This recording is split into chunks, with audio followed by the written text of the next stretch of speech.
Hello hall, இன்றைக்கான வீடியோவில் என்ன பார்க்க போகிறோம் அப்படின்னு பார்த்தீங்கன்னா, என்னோடய ஹேர் வந்து கொஞ்சம் ஃப்ரிஸ்ஸாக இருக்குது. அதனால் நான் ஆல்ரெடி உங்களுக்கு பர்பிளில் ஒன்று வாங்கியிருந்தேன். அது என்னென்னு நீங்கள் என்னோடய அன்பாக்சிங் வீடியோ பார்த்துருப்பீங்க. என்னோடய அன்பாக்ஸ் வீடியோ பார்க்கலன்னா பர்பிளில் என்னென்ன ஆர்டர் பண்ணியிருக்கேன் அப்படின்ற போய் அதை பாருங்கள். ஸோ என்ன அப்படின்னா, பேர் அனாட்டமியோட ஃப்ரிஸ் கண்ட்ரோல் ஹேர் மாஸ்க் ஒன்று வாங்கியிருந்தேன். அதை இப்போ போட்டு பார்ப்போம். எழுந்த உடனே ப்ரஷ் பண்ணிவிட்டு தேங்காய் பால் குடித்தாச்சு. 1 கிளாஸ் ஃபுல்லாக தேங்காய் பால் குடித்த பிறகு தலையில் ஹேர் மாஸ்க் அப்ளை பண்ணிடலான்னு பிளான் பண்ணியிருந்தேன். ஸோ தேங்காய் பால் வித்தவுட் சுகர் குடித்தாச்சு. ஃபஸ்ட்டு கோம் பண்ணிடலாம் ஹேரை, ஏன்னா டேங்கிள்ஸ் இருக்கக்கூடாது, சரிங்களா? ஸோ ஹேரை நல்லா கோம் பண்ணிவிட்டு என்ன பண்ண போகிறோம் அப்படின்னு பார்த்தீங்கன்னா, நம்ம க்ரீமை வந்து அப்ளை பண்ண வேண்டியதான். என்னோடய ஹேர் வந்து எப்படி இருக்குன்னு பாருங்கள். ட்ரையாகவும் இருக்கும், கீழே வந்து சீக்கிரமாக சிக்காயிடும். உங்களுக்கு பார்த்திங்கனாலே தெரியும் அந்த எட்ஜஸ்லாம் வந்து எப்படி இருக்குது அப்படின்ட்டு. நான் ஹேர் கட் பண்ணியும் எனக்கு அந்த மாதிரி ஃபீல் ஆகுது. ஒருவேளை வெயிலில் அப்படி இருக்கா என்னன்னு தெரியல. நான் 2 பார்ட்டிக்கலாக பிரிச்சுட்டு ஒரு சைடு கிளிப் பண்ணிவிட்டு இன்னொரு சைடு வந்து ஃப்ரீயாக விட்டுட்டு ஃபஸ்ட்டு ரைட் சைடு வந்து க்ரீம் அப்ளை பண்ணலாம் அப்படின்னு பிளான் பண்ணியிருந்தேன். ஓகேங்களா? ஸோ க்ரீம் அப்ளை பண்ணுறதுக்கு முன்னாடி உங்களுக்கு அந்த அன்பாக்ஸ் பண்ணுற வீடியோ காட்டுறேன். ஏன்னா இப்போ தான் ஃபஸ்ட் டைம் யூஸ் பண்ண போகிறேன். எப்படி இருக்க போகுதுன்னு எனக்கு தெரியலை. ஸோ ஓப்பன் பண்ணியாச்சு. ஓப்பன் பண்ணிவிட்டு நான் இப்போ க்ரீம் எப்படி அப்ளை பண்ணுறேன் அப்படின்றத உங்களுக்கு கொஞ்சமாக காட்டுறேன்.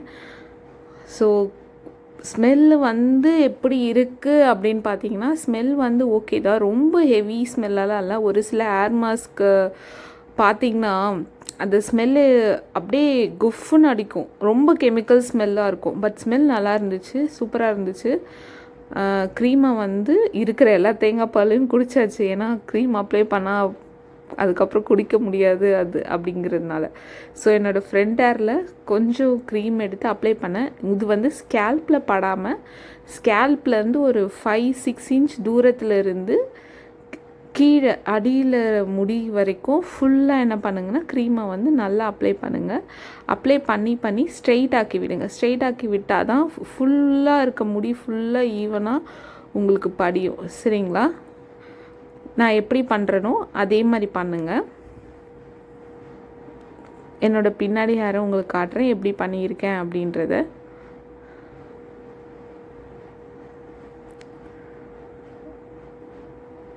ஸோ என்னோடய ரைட் சைடு இருக்க ஹேர் ஃபுல்லாக நான் க்ரீம் அப்ளை பண்ண பிறகு எப்படி ஸ்ட்ரைட்டாக ஆகிடுச்சு பாருங்கள்.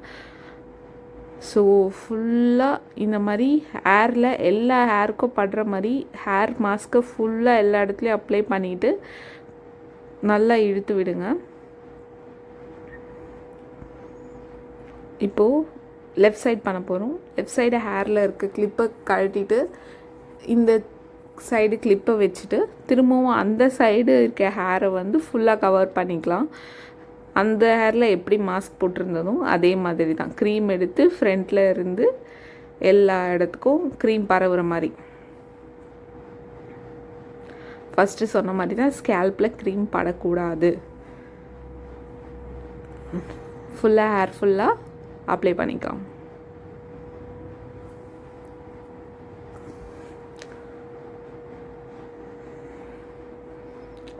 ஸோ ஃபுல் ஹேர் அப்ளை பண்ணிவிடுங்க. ஃபுல் ஹேர் அப்ளை பண்ண பிறகு உங்களுக்கு எப்படி க்ரீம் இருக்குது அப்படின்னு பார்த்தீங்கன்னா, க்ரீம் வந்து நார்மல் ஹேர் மாஸ்க் மாதிரி தான். இந்த லாரியல் அப்சல்யூட்டில் ஒரு சின்ன சின்ன ஸ்க்ரப்பு மாதிரி வரும்ல, அந்த மாதிரி இதில் இல்லை. இது வந்து ரொம்ப நல்லாயிருக்கு. நீங்கள் நல்லா அப்ளை பண்ணிவிட்டு பாருங்கள். எனக்கு ஆல்ரெடி ஹேர் ஃபால் இருக்குது. என்னோடய தலையிலேருந்து எவ்வளோ முடி கொட்டுதுன்னு பாருங்கள். அந்த முடியை தூக்கி வெளியில் போட்டுட்டு திரும்பவும் நம்ம அந்த க்ரீம் அப்ளை பண்ண ஸ்டார்ட் பண்ண வேண்டியதுதான். ஸோ என்னோடய க்ரீம் வந்து ஃபுல்லாக என்னோடய ஹேரில் எல்லா இடத்துலையும் அப்ளை பண்ணியாச்சு. அப்ளை பண்ணிவிட்டு நல்லா ஒரு கொண்டை எடுத்து போட்டுக்கோங்க, சரிங்களா? ஸோ ஆஸ் பர் இன்ஸ்ட்ரக்ஷன் அந்த பாக்ஸில் என்ன எழுதியிருந்தது அப்படின்னு பார்த்தீங்கன்னா, 3 to 5 minutes வைக்க சொல்லியிருந்தாங்க. நான் ஒரு 15 minutes வச்சுட்டேன். பிகாஸ் என்னோடய ஹேர் வந்து ரொம்ப ரஃப்பாக இருந்துச்சு. நான் 1 வீக் கூட ஆகலை ஹேர் கலரிங் பண்ணிட்டு வந்து. நல்லா தான் பண்ணாங்க. ஷாம்புவும் வந்து நல்ல ஷாம்பு தான் போட்டாங்க, வாஷ் பண்ணாங்க. ஆனால் ஏன் அப்படி இருக்குன்னு தெரியல. என்னோடய ஹேரை நல்லா டைப் பண்ணிட்ட பிறகு வழக்கம் போல் நான் குளிக்கிறதுக்கு முன்னாடி என்ன பண்ணுவேன் அப்படின்னு உங்களுக்கு போன வீடியோவில் காட்டியிருப்பேன். நல்பிரமாதி தைலம் எடுத்து என்னோடய ஃபேஸ் ஃபுல்லாக அப்ளை பண்ணிவிட்டேன். ஃபேஸ் நெக்கில் நல்லா அப்ளை பண்ணி ஒரு சூப்பரான ஒரு மசாஜ், ஒரு 5 minutes மசாஜ் கொடுங்க. இந்த தைலம் போட்டால் 1 hour வச்சுக்கோங்க. 1 hour கழித்து தான் குளிக்கணும். ஆனால் இந்த ஃபேஸ் மாஸ்கில் வந்து என்ன போட்டிருக்குன்னா, இந்த ஹேர் மாஸ்கில் வந்து 3 to 5 minutes தான் ஹேர் மாஸ்க் வச்சுருக்கணும் அப்படின்னு போட்டிருந்தது. ஆனால் நான் வந்து பார்த்திங்கன்னா ஒரு 15 minutesலேயே வந்து எடுத்துட்டேங்க. பிகாஸ் எனக்கு சரி ரொம்ப நேரம் ஹேர் மாஸ்க் வச்சிட்ருந்தா எதனா ஆகிட போகுது அப்படின்றதுனால ஒரு 15 minutesல எடுத்துட்டேன். அதனால் என்னையும் சீக்கிரமாக 15 minutesோடு முடிச்சாச்சு.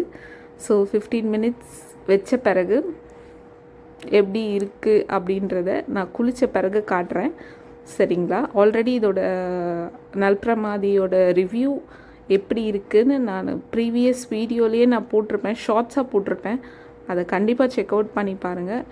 அந்த வீடியோவில் சொன்ன மாதிரி தான் உங்கள் ஃபேஸ் ஃபுல்லாக அந்த ஆயில் எடுத்து அப்ளை பண்ணிக்கோங்க. அண்ட் மெயின் திங், இது பசங்க யூஸ் பண்ணக்கூடாது. இதில் மஞ்சள் இருக்குது. மஞ்சள் இருக்கிறதுனால பசங்க யூஸ் பண்ணாதீங்க.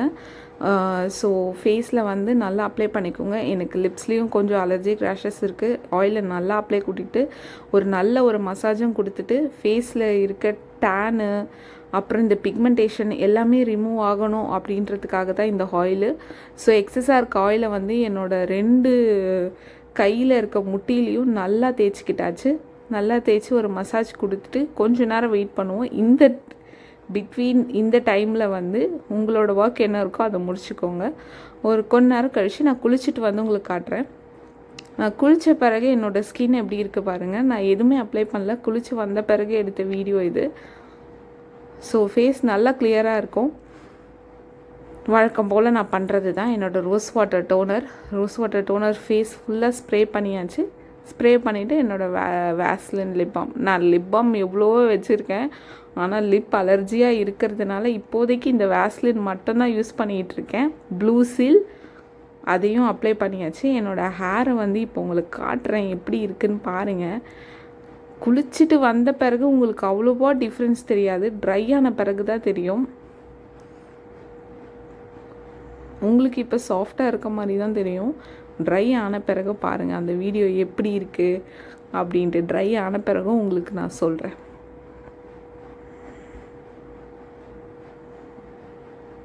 ஆனால் கலரிங் நான் பண்ணியிருந்தேன். அது அந்த அளவுக்கு கலரிங்கு எப்படி தெரியுதுன்னு எனக்கு தெரியல. அதுவே ஒரு பெரிய கலரிங் பண்ணதே ஒரு பெரிய இதுவாக இருக்குது. ஸோ இது பாருங்கள், இப்போதைக்கு நம்ம இதை பார்ப்போம். கலரிங் நெக்ஸ்ட் வீடியோ பற்றி பேசுவோம். அது ஒரு பெரிய டென்ஷன். ஹேரை நல்லா கோம் பண்ணிக்கோங்க. கோம் பண்ணிவிட்டு என்னோடய இப்போ தான் ரிவ்யூக்கான டைமு எப்படி இருக்குது பேர் அனாட்டமியோட ஃப்ரிஸ் ஃப்ரீ ஹேர் மாஸ்க் அப்படின்னு பார்ப்போம். நல்லா டேங்கிள்ஸாக இல்லாமல் நல்லா ஹேரை கோம் பண்ணிவிட்டு ஹேர் வந்து சாஃப்டாக தாங்க இருக்குது. சாஃப்டாக இல்லை அப்படின்லாம் நான் சொல்ல மாட்டேன். ஹேர் நல்லா சாஃப்டாக தான் இருக்குது. இந்த வீடியோலேயே பார்த்துக்கோங்க கலர் பண்ண லட்சணம் எப்படி இருக்குது அப்படின்ட்டு. 5000 ரூபா இந்த கலரிங்க்கு. மனசே ஆறல எனக்கு. கலரே எனக்கு சுத்தமாக சாட்டிஸ்ஃபை. அப்போ நல்லா இருந்துச்சு. ஒரு 1 வீக் கூட ஆகலை, அதுக்குள்ளே இப்படி இருக்குன்னா எனக்கு பிடிக்கல. கலரே தெரியல. ஸோ நான் யூஸ் பண்ணுற லாரியல் புதுசு, ஃபஸ்ட் டைம் யூஸ் பண்ணுறேன். இந்த சீரமை எப்படி இருக்குன்னா ஒரு மாதிரி க்ரீமி கன்சிஸ்டன்சியில் இருக்குது. ஸோ அதையும் நல்லா என் தலையில் அப்ளை பண்ணியாச்சு. நல்லா இதுவும் ஒரு அப்ளை பண்ணிட்ட பிறகு என்ன யூஸ் பண்ணுவேன்னா, என்னுடைய favourite no hair cut cream லாரியலில் வரும். லாரியலில் அது இப்போ உங்களுக்கு காட்டுறேன். ஏன்னா இது இப்போ தான் ஃபஸ்ட் டைம் யூஸ் பண்ணுறேன். இது தாங்க சொன்னேன், லோரியலில் நோ ஹேர் கட் க்ரீம். எனக்கு இது ரொம்ப பிடிக்கும். ஏன்னா இதோட ஸ்மெல் ரொம்ப சூப்பராக இருக்கும். இதையும் நல்லா ஏன்னா லோரியல் சீரம் போட்ட பிறகு சீரம் ஃபஸ்ட் டைம் யூஸ் பண்ணுறேன். அந்த பர்பிள் கலர் பாட்டிலில் இப்போ தான் ஃபஸ்ட் டைம் யூஸ் பண்ணுறேன். பர்பிளில் வாங்கியிருந்தேன். இப்போ இதுவும் ரொம்ப நல்லா எனக்கு ரொம்ப பிடிச்ச நோ ஹேர் கட் க்ரீமா. ஸோ அதையும் நல்லா ஹேரில் போட்டு ஒரு நல்ல ஒரு மசாஜ் கொடுத்துட்டு நீங்கள் எப்படி இருக்குன்னு பாருங்கள். எனக்கு அந்த அளவுக்கு சாட்டிஸ்ஃபைடு இல்லை, ஸோ வேஸ்ட்டு தான்.